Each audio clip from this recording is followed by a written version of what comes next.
आज यही है वचन। परमेश्वर कह रहा है तुम सुनो, मैं तुम्हें क्या कहना चाहता हूं। इस 4 तरह के बीज के बारे में आज कहा गया है। ये हमारे जिंदगी है, हम लोग कौन से बीज में है ये बहुत जानना जरूरी है। पहले बीज के बारे में उसने कहा कि पहला बीज वो पत्थर में, वचन का 4 में अगर आएंगे, जहां पर कहा गया है कि बोते बोते कुछ बीज रास्ते के किनारे गिरे और आकाश के पक्षियों ने आकर उन्हें चुंग लिया। कुछ बीज हमारे जिंदगी में आता है मगर हम लोग उसे पकड़ कर रख नहीं सकते। कुछ लोग ऐसे हैं, वचन सुनते हैं मगर उसे रख नहीं पाता है। इसी कारण उसके जिंदगी में बाहर से बहुत सारे चीज आते हैं, दुख आता है, तकलीफ आता है, कष्ट आता है, वो भूल जाते हैं, दोबारा उस वचन को हरा देते हैं। जैसे उदाहरण ले लीजिए, संडे का वचन जो चर्च में होता है उसे सुनते हैं, सुनने के बाद भूल जाते हैं क्योंकि हम लोग उस वचन को अपने साथ में रख नहीं पाते हैं। समझ आ रहा है ना? आमीन। अगर आप वचन में प्यारे रहेंगे तो घर में जाएंगे, वचन को खोलेंगे, वचन को पढ़ेंगे, दोबारा उस वचन को मनन चिंतन करेंगे और ध्यान लगाएंगे कि प्रभु ने क्या बोला है। आमीन। अगर आपके साथ वचन है, दोबारा आप घर में जाके YouTube पेज को खोलेंगे, आज मैंने ये वचन सुना था, प्रभु ने यहां से बोला है, मैं सुनना चाहता हूं। आप सुनेंगे, उसके बाद आपका जीवन चलना चालू हो जाएगा। आमीन। हालेलुया। उसने कहा कुछ बीज जो रास्ते में गिर चुका था, वो आकाश के पक्षी आए और उसे खाकर चले गए। हम लोगों के जीवन के इस तरह बहुत सारे लोग हैं जो कहते हैं मैं धार्मिक हूं, जो कहते हैं मैं प्रभु में चलना चाहता हूं, मगर उसके जीवन में प्रभु का वचन नहीं है, जिसके कारण उसके जीवन में अंधेरा छाया हुआ है। उसे पता नहीं है ये वचन की सामर्थ क्या है। उदाहरण ले लीजिए सैमसन को।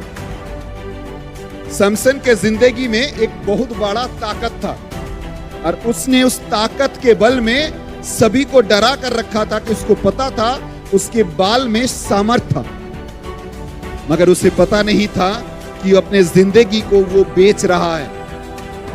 उसने अपने जिंदगी को लालच के कारण और झूठे प्यार के कारण अपने जिंदगी को बेच डाला। उसके गर्लफ्रेंड ने उसे समझाया परमेश्वर कौन है, और वो धीरे धीरे उसके गोदी में सोते गया और अपने बाल की ताकत को कम करते गया। बहुत सारे लोग हैं जो अपने जिंदगी को पापों में धीरे धीरे सुलाता है और अपने जीवन की सामर्थ को धीरे धीरे नष्ट कर देता है। प्रभु में रहता है, हालांकि वो प्रभु में रहता है, उसके मुंह में यीशु नाम है, मगर उसमें सामर्थ नहीं रहता है क्योंकि उसने अपने जिंदगी को बेच दिया है। समझ आया है कि उसके साथ प्रभु का वचन नहीं है। सारे जनों के पास प्रभु के सामर्थ रहता है, मगर वो अपने जीवन में उस चिड़िया को दाना चुगने देता है कि वो वचन लेकर भाग जाए। इसीलिए वो सामर्थ के समय में, प्रार्थना के समय में प्रभु की उपस्थिति को महसूस कर नहीं पाते हैं। सुनो, ये अच्छे तरह से जान लो, तुम्हारे साथ प्रभु का वचन कितनी है इसका सबसे बड़ा सबूत क्या है पता है? तुम्हारे कठिनाइयों के समय में, तुम्हारे परेशानियों के समय में तुम कहीं नहीं जाओगे, प्रार्थना में बैठोगे। आमीन। पहला दाना अगर आपके जिंदगी में है, जो वचन आपके जिंदगी में आया है और वो कोई चिड़िया लेकर भाग गया है, तो सावधान, क्योंकि आप एकदम गड्ढे के सामने में खड़े हैं। आपको शैतान धकेलेगा, कब धकेलेगा आपको पता नहीं है। शैतान इन सभी व्यक्तियों को ढूंढ रहा है जो लोगों के पास वचन तो है मगर वो काम नहीं लगाता है। आमीन। जानते हैं इन सब व्यक्ति कौन है? सुन लो, मैं ऑनलाइन में हूं, अच्छे तरह से सुन लो। इन सब व्यक्ति है जो चिन्ह और चमत्कार और चंगाई के पीछे में दौड़ता है। कितनी बड़ी चमत्कार मेरे जिंदगी में होगा, उसके पीछे दौड़ता है। जो सोचता है कि मेरे जिंदगी का बीमारी दूर हो जाएगा।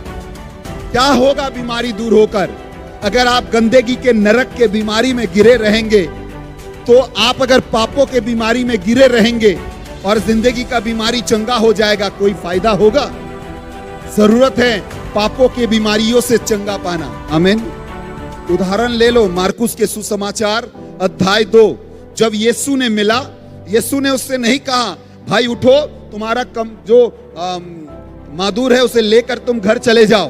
प्रभु ने पहला बात उसे देखकर कहा, सुनो तुम्हारा पाप क्षमा हो चुका है। आमीन।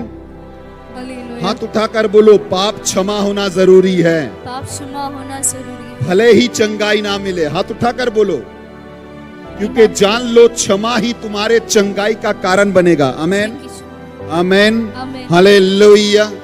ज्यादातर लोग आज भीड़ के पीछे दौड़ रहे हैं, वचन के पीछे नहीं। भीड़ में लोग भीड़ में दौड़ रहा है, हालेलुया बोल रहा है, हाथ उठाकर आराधना कर रहा है, गीतों में झूम रहा है कि मुझे चंगाई चाहिए। हर बाहर निकल रहा है, तिरंगा सिगरेट का पैकेट संग में लेकर निकल रहा है। बाहर में निकल रहा है, दारू के सामने का दुकान से दारू खरीद कर घर में जा रहा है। बाहर में निकल रहा है, सूदखोर से मिलकर जा रहा है। बाहर निकल रहा है, कबली वाला से हाथ मिलाकर जा रहा है। बाहर निकल रहा है, दूसरे देवता के सामने सर को झुकाकर जा रहा है, और वो कह रहा है उसे चंगाई चाहिए, उसे प्रभु चाहिए। समझ आ रहा है ना? हालेलुया बोलो ना, हालेलुया। अगर कठिनाई लग रहा है तो कुछ कर नहीं पाएंगे, यही प्रभु का वचन है। आमीन।